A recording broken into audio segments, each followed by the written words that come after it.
दोस्तों नमस्कार, ये है मार्गदर्शन फॉर सिविल सर्विसेज। मैं अनुराग चौधरी। दोस्तों आज की वीडियो में प्रस्तुत है विभिन्न प्रतियोगी परीक्षाओं के लिए उपयोगी सामान्य ज्ञान और सामान्य अध्ययन के अंतर्गत सामान्य विज्ञान यानी जनरल साइंस खंड। इसमें हम ध्वनि तरंगों के बारे में पढ़ेंगे जो परीक्षाओं की दृष्टि से बेहद महत्वपूर्ण है।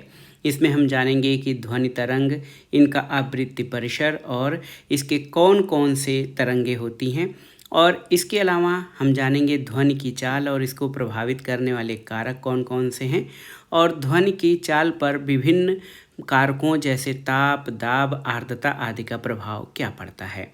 तो आइए शुरू करते हैं आज का वीडियो। सबसे पहले जो सबसे इम्पॉर्टेंट फैक्ट है उसमें ये पूछा जाता है कि ध्वनि तरंगे किस प्रकार की तरंगे होती हैं। तो ध्वनि तरंगे यांत्रिक तरंगे होती हैं। ध्वनि तरंग क्या है? यांत्रिक तरंग है, और ये अनुदैर्ध्य यांत्रिक तरंगे होती हैं। याद रखिएगा, ध्वनि तरंगे अनुदैर्ध्य यांत्रिक तरंगे होती हैं। इसके अलावा जो दूसरा महत्वपूर्ण जो प्रश्न बनता है परीक्षाओं के लिए, उसमें ध्वनि तरंगों का आवृत्ति परिसर बनता है कि ध्वनि तरंगे और उनका जो आवृत्ति परिसर है वो किस प्रकार से होता है और उनकी खासियत क्या होती है। तो ध्वनि तरंगों का आवृत्ति परिसर, इसको मैं नोट कर रहा हूँ, आवृत्ति परिसर या रेंज क्या होता है। तो सबसे पहला है अवश्रव्य तरंगे। यहाँ पर नोट कर दे रहा हूँ, अवश्रव्य तरंगे। देखिए, सामान्य रूप से अगर जो हम देखें तो तीन प्रकार की तरंगे हैं। एक तो अवश्रव्य तरंग, दूसरा क्या होता है श्रव्य तरंग जो सुनाई दे सकती हैं, और तीसरा पराश्रव्य तरंगे यानी अल्ट्रासोनिक वेव। तो यहाँ पर मैं तीनों तरंगों का नाम लिख दिया हूँ। अब इसको हम डिफाइन करेंगे कि इनकी विशेषताएं क्या होती हैं। देखिए, आप जानते हैं कि ध्वनि तरंगे अनुदैर्ध्य यांत्रिक तरंगे होती हैं और इनका आवृत्ति परिसर। तो अवश्रव्य तरंग क्या होता है, इसको जानिए।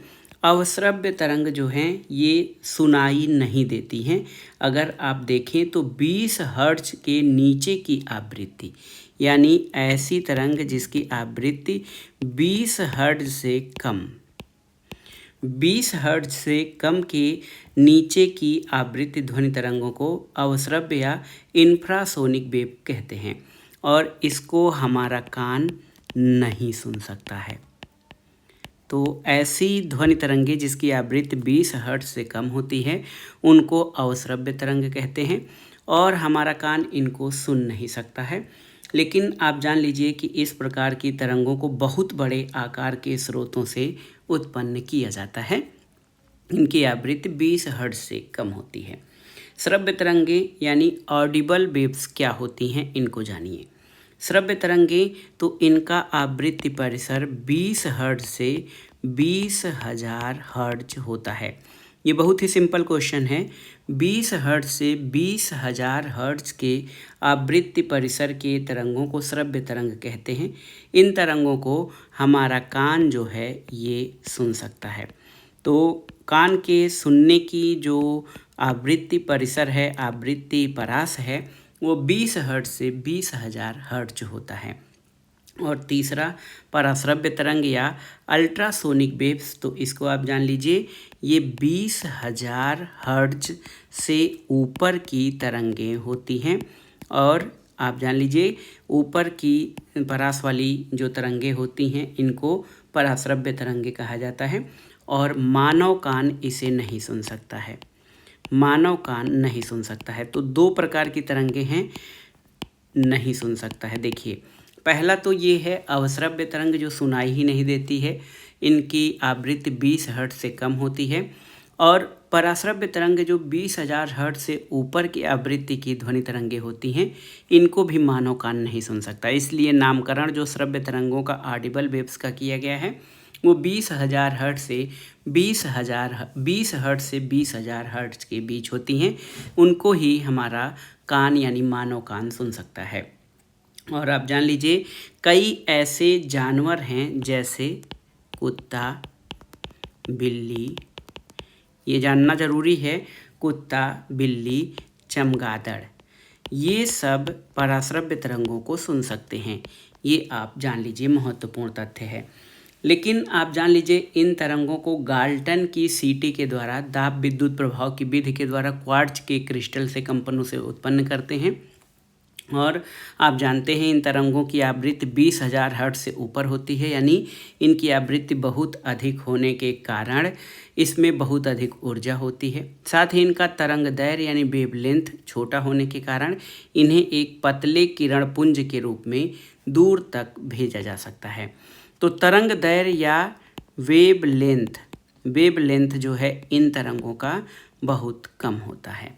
तो ये तो था दोस्तों हमारा ध्वनि तरंग और इनका आवृत्ति परिसर। तो 3 प्रकार की आवृत्ति परिसर वाली ध्वनि तरंगें होती हैं, अवश्रव्य तरंग, श्रव्य तरंग और पराश्रव्य तरंग।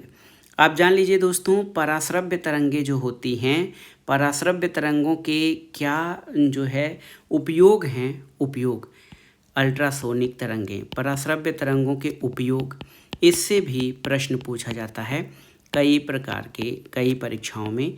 पराश्रव्य तरंगों के उपयोग क्या हैं, आपको यहाँ से प्रश्न पूछा जाता है।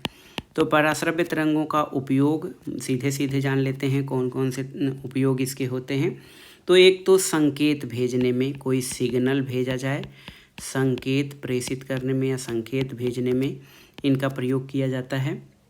दूसरा, समुद्र की गहराई का पता लगाने में, समुद्र की गहराई मापने में इन तरंगों का प्रयोग किया जाता है। इसके अलावा आप देख सकते हैं दोस्तों, कीमती कपड़ों, वायुयान और घड़ियों के पुर्जों को साफ करने में, कपड़े, वायुयान और घड़ी के पुर्जे जो होते हैं उनको साफ करने में, ठीक, पुर्जे साफ करने में इनका प्रयोग किया जाता है पराश्रव्य तरंगों का। इसके अलावा देखिए, कल कारखानों की जो चिमनी होती है, जो बड़ी बड़ी चिमनियाँ होती हैं, वहाँ से कार्बन या कालिख हटाने में इनका प्रयोग किया जाता है। इसके अलावा देखिए, दूध के अंदर हानिकारक जीवाणु, दूध के हानिकारक जीवाणुओं को नष्ट करने के लिए भी पराश्रव्य तरंगों का प्रयोग किया जाता है। और साथ ही साथ आप देखिए, गठिया रोग के उपचार और मस्तिष्क के ट्यूमर का पता लगाने में। इसके अलावा अल्ट्रासाउंड आप जानते हैं भ्रूण की जांच करने में, न केवल भ्रूण की जांच करने के लिए बल्कि जो हमारे अंदर के जो अंग हैं जैसे आंत, इसके अलावा लीवर, इन सब की जांच के लिए भी जो है अल्ट्रासाउंड कराया जाता है। पराश्रव्य तरंगें इसके लिए प्रयोग की जाती हैं। और पथरी की जांच, गुर्दे में बनने वाले पथरी की जांच और उसको तोड़ने के लिए भी पराश्रव्य तरंगों का उपयोग किया जाता है। तो पराश्रव्य तरंगों का बहुत अधिक उपयोग है। अब एक और टॉपिक जानते हैं दोस्तों, महत्वपूर्ण टॉपिक है, विभिन्न माध्यमों में ध्वनि की चाल किस प्रकार से होती है, इसको जान लीजिए। देखिए, यहाँ पर मैं टॉपिक लिख रहा हूँ, विभिन्न माध्यमों में ध्वनि की चाल। देखिए, विभिन्न माध्यमों में ध्वनि की चाल जो है ये भिन्न भिन्न होती है। और किसी माध्यम में ध्वनि की चाल माध्यम की प्रत्यास्थता और घनत्व पर निर्भर करती है। तो 2 चीज़ों पे, प्रत्यास्थता और घनत्व यानी डेंसिटी, इन 2 चीज़ों पर किसी माध्यम में ध्वनि की चाल निर्भर करती है। तो ध्वनि की चाल सबसे अधिक किस में होती है? ध्वनि की चाल सर्वाधिक किस में होती है? ये आसान सा प्रश्न है, बहुत ही आसान सा प्रश्न है। ध्वनि की चाल सर्वाधिक किस में होती है? ठोस में। पहले नंबर पर ठोस में होती है, फिर द्रव में होती है और उसके बाद गैस में। तो ठोस में सबसे अधिक, उसके बाद द्रव, फिर गैस में। ये ध्वनि की चाल का जो है क्रम है। सबसे अधिक ध्वनि की चाल जो है ये ठोस में होती है, उसके बाद द्रव में, फिर गैस में। वायु में ध्वनि की चाल कितनी होती है? बार बार प्रश्न पूछा जाता है, वायु में ध्वनि की चाल कितनी है? आप बताइए। तो वायु में ध्वनि की चाल होती है 332 मीटर प्रति सेकेंड। 300 ये मानक है दोस्तों। वायु में ध्वनि की चाल 332 मीटर प्रति सेकेंड होती है। इसी तरह अगर जल में देखा जाए, जल में ध्वनि की चाल कितनी होती है ये बताइए। जल में ध्वनि की चाल जो है 1483 मीटर प्रति सेकेंड होती है जल में। और फिर इसी तरह अगर आपसे पूछा जाए लोहे में ध्वनि की चाल कितनी होती है, तो लोहा ठोस है और आप जानते हैं लोहा ठोस में सर्वाधिक होती है ध्वनि की चाल। ठीक, तो गैस में सबसे कम, यहाँ देखिए वायु में 332 मीटर प्रति सेकेंड, जल यानी द्रव में उससे अधिक 1483 मीटर प्रति सेकेंड, और लोहा में ध्वनि की चाल 5130 मीटर प्रति सेकेंड होती है। तो वायु में सबसे कम, जल में उससे अधिक या द्रव में उससे अधिक, और ठोस में सर्वाधिक होती है। और आप जान लीजिए कि जब ध्वनि एक माध्यम से दूसरे माध्यम में जाती है तो ध्वनि की चाल और तरंग दैर्घ्य तो बदलती है, लेकिन आवृत्ति नहीं बदलती है। ये इम्पॉर्टेंट है, पूछ भी सकता है, पूछा भी गया है। जब ध्वनि एक माध्यम से दूसरे माध्यम में जाती है तो क्या प्रभाव पड़ता है? एक माध्यम से दूसरे माध्यम में जाने पर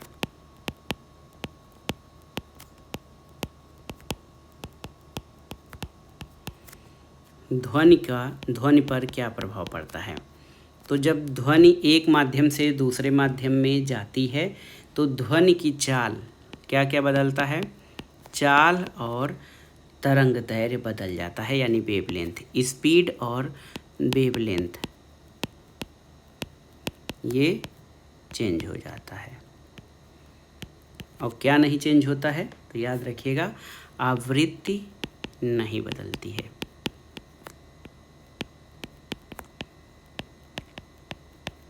बहुत ही महत्वपूर्ण है दोस्तों। आप जान लीजिए, चाल और तरंग दैर्घ्य चेंजेबल होते हैं जब ध्वनि एक माध्यम से दूसरे माध्यम में जाती है, और इसकी आवृत्ति नहीं बदलती है। ये आप याद रखिएगा। ये प्रश्न भी पूछा गया है कि एक माध्यम से दूसरे माध्यम में जाने पर ध्वनि में क्या बदलाव होता है, तो ये भी महत्वपूर्ण है। एक माध्यम से दूसरे माध्यम में जाने पर चाल और तरंग दैर्घ्य चेंज हो जाते हैं, लेकिन आवृत्ति नहीं बदलती है। इसी तरह एक और प्रश्न है दोस्तों, किसी माध्यम में ध्वनि की चाल,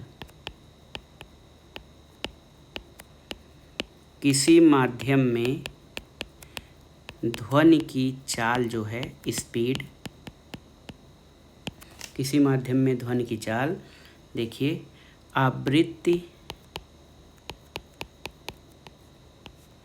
आवृत्ति पर निर्भर नहीं करती।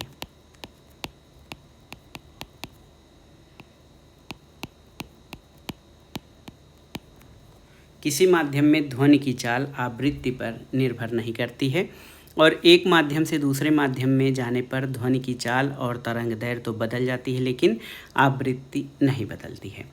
तो बहुत ही सिंपल और साधारण ढंग से हम लोगों ने इस वीडियो में ध्वनि से संबंधित कुछ महत्वपूर्ण तथ्यों को कवर किया। ये विभिन्न परीक्षाओं के सामान्य ज्ञान, सामान्य अध्ययन तथा यूपी पुलिस, एसआई, टेट आदि परीक्षाओं के लिए बेहद महत्वपूर्ण है। आप इसको अच्छे से तैयार कर लीजिएगा। ये वीडियो आपको कैसा लगा हमें कमेंट बॉक्स में ज़रूर बताइएगा। तो एक बार फिर से शार्ट में दोहरा लेते हैं कि ध्वनि तरंग, तो ध्वनि तरंग जो है यांत्रिक अनुदैर्घ्य तरंगे होती हैं। इनका आवृत्ति परिसर अगर जो देखें तो ध्वनि तरंगे 3 प्रकार के आवृत्ति रेंज की होती हैं। एक तो अवश्रव्य तरंग, ये 20 हर्ट्ज से कम होती हैं, इनको कान नहीं सुन सकता है। दूसरी तरंगे श्रव्य तरंगे होती हैं, ये हमारे लिए ऑडिबल होती हैं। 20 हर्ट्ज से 20,000 हर्ट्ज इनकी आवृत्ति होती है, इनको हमारा कान सुन सकता है। और तीसरे प्रकार की तरंगे पराश्रव्य तरंगे या अल्ट्रासोनिक वेव्स हैं, इनकी आवृत्ति 20,000 हर्ट्ज से ऊपर होती है और मानव कान नहीं सुन सकता है, लेकिन कुछ जानवर जैसे कुत्ता, बिल्ली और चमगादड़ इसे सुन सकते हैं। और इनकी जो पराश्रव्य तरंगे होती हैं दोस्तों, ये आप जान लीजिए कि इनकी आवृत्ति अधिक होती है, जिसके कारण इसमें ऊर्जा बहुत अधिक होती है, लेकिन इनकी वेवलेंथ या तरंग दैर्घ्य कम होती है। ऊर्जा इसमें अधिक होती है आवृत्ति अधिक होने के कारण, लेकिन वेवलेंथ इनकी कम होती है। पराश्रव्य तरंगों का कई जगह उपयोग किया जाता है, संकेत भेजने में, समुद्र की गहराई मापने में, महंगे कपड़े, वायुयान, घड़ी के पुर्जे साफ करने में, बड़ी चिमनियों से कालिख हटाने में, दूध के हानिकारक जीवाणुओं को नष्ट करने में, भ्रूण की जांच करने में, पथरी की जांच और उसको नष्ट करने के लिए पराश्रव्य तरंगों का उपयोग किया जाता है। विभिन्न माध्यमों में ध्वनि की चाल अगर जो देखें तो विभिन्न माध्यमों में ध्वनि की चाल इलास्टिसिटी यानी प्रत्यास्थता और घनत्व पर निर्भर करता है। ध्वनि की चाल सर्वाधिक ठोस में, उसके बाद द्रव में, फिर सबसे कम गैस में होती है। जैसे वायु में ध्वनि की चाल आप देख सकते हैं 332 मीटर प्रति सेकंड होती है। जल में ध्वनि की चाल 1483 मीटर प्रति सेकंड और लोहा में सर्वाधिक 5130 मीटर प्रति सेकंड होती है। इसके अलावा आप जान लीजिए दोस्तों, ठोस की अगर बात करें तो कांच ठोस है। कांच में ध्वनि की चाल 5640 मीटर प्रति सेकंड होती है और एल्यूमिनियम में 6420 मीटर प्रति सेकंड है ध्वनि की चाल, याद रखिएगा। एक माध्यम से दूसरे माध्यम में जाने पर ध्वनि की चाल और तरंग दैर्घ्य में बदलाव हो जाता है, लेकिन आवृत्ति नहीं बदलती है। इसीलिए कहा जाता है कि किसी माध्यम में ध्वनि की चाल आवृत्ति पर निर्भर नहीं करती है। तो दोस्तों, ये था आज का वीडियो। शॉर्ट वीडियो हमने बनाया है और इसमें उन महत्वपूर्ण तथ्यों को कवर किया है जो परीक्षाओं की दृष्टि से बेहद महत्वपूर्ण है।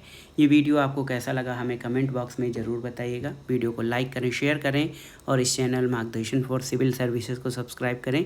वीडियो देखने के लिए धन्यवाद। नमस्कार।